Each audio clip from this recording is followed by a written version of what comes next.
आज शारदीय नवरात्रि का 5वां दिन है। ये दिन माँ स्कंद माता को समर्पित है।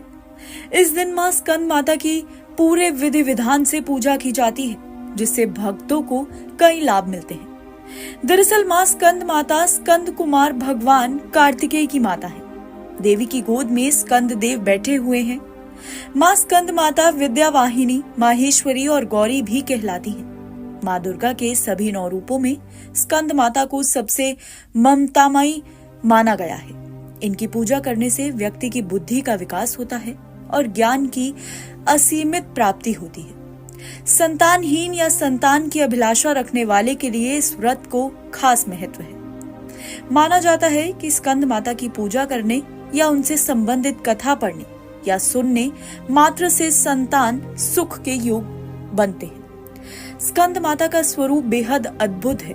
देवी स्कंद माता की 4 भुजाएं हैं। इसमें देवी के 2 हाथों में कमल, एक हाथ में भगवान कार्तिकेय और एक हाथ अभय मुद्रा में है। देवी स्कंद माता कमल पर विराजमान रहती हैं। पौराणिक मान्यता है कि माता के इस रूप की पूजा करने से भक्तों को सुख और ऐश्वर्य की प्राप्ति होती है। इतना ही नहीं, मान्यता तो ये भी है कि स्कंद माता की सच्चे मन से पूजा करने पर मोक्ष की प्राप्ति होती है। स्कंद माता का प्रिय रंग पीला और सफेद है।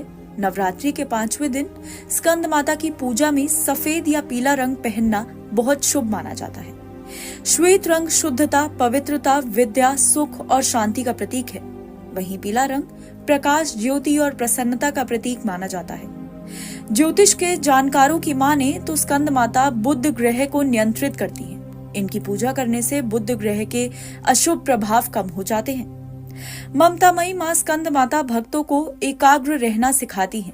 वो बताती हैं कि जीवन अच्छे बुरे के बीच एक देवासुर संग्राम है और हम खुद अपने सेनापति हैं। स्कंद माता की पूजा करते रहने से हमें सैन्य संचालन की शक्ति मिलती रहती है। उनकी पूजा आराधना से साधक को परम शांति और सुख का अनुभव होता है। माँ का ये रूप बताता है कि मोह माया में रहते हुए भी किस तरह बुद्धि और विवेक से असुरों का नाश करना चाहिए। माता को अपने पुत्र से ज्यादा प्रेम है, इसलिए इन्हें अपने पुत्र के नाम के साथ संबोधित किया जाना अच्छा लगता है। अगर माँ स्कंद माता की पूजा विधि की बात करें तो सुबह जगने के बाद स्नान आदि करें। फिर पूजा से पहले उस स्थान पर माता की तस्वीर या मूर्ति स्थापित करें जहां आपने कलश स्थापना की है। इसके बाद देवी की मूर्ति के साथ कुश के पवित्र आसन पर बैठ जाएं। इसके बाद कलश और फिर स्कंद माता की पूजा करें। पूजा में माँ को श्रृंगार का सामान अर्पित करें और प्रसाद में केले या फिर मूंग के हलवे का भोग लगाएं। स्कंद माता की पूजा कुमकुम अक्षत से करें और चंदन लगाएं। साथ ही तुलसी माता के सामने दीपक जलाएं। पूजा के अंत में माता की आरती करें। हाथ में स्फटिक की माला लें और ओम देवी स्कंद माताए नमः